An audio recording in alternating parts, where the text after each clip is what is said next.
how subscription pricing actually works. Most people think subscription pricing is simple.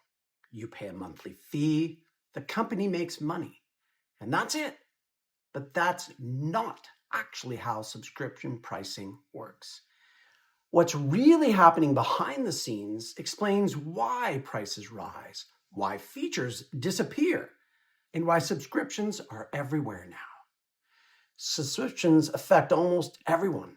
Streaming services, software, fitness memberships, food delivery, even cars now use subscriptions.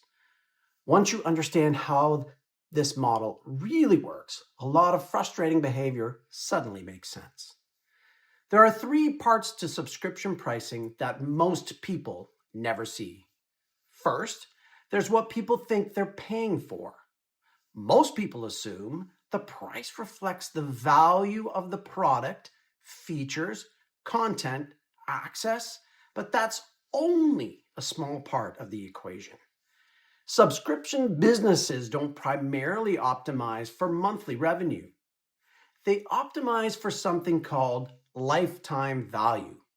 And in simple terms, they're asking one question: how long will the average customer stay subscribed, and how much money will they pay before they leave?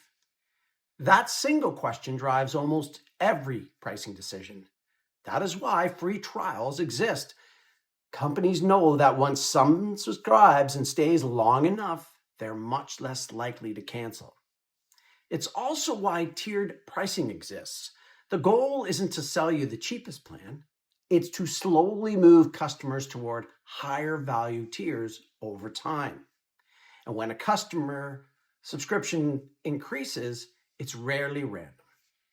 It usually means the company has learned something about customer behavior.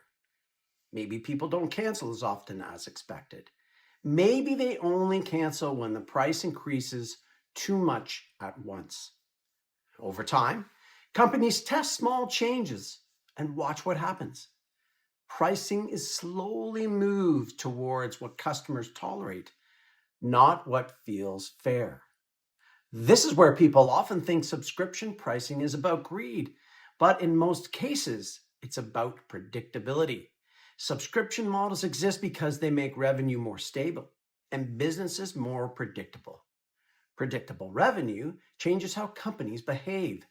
So the next time subscription price increases or a feature moves to a higher tier, it's not actually accidental. It's the result of long-term testing, behavior data, and optimization behind the scenes. And that's how subscription pricing actually works.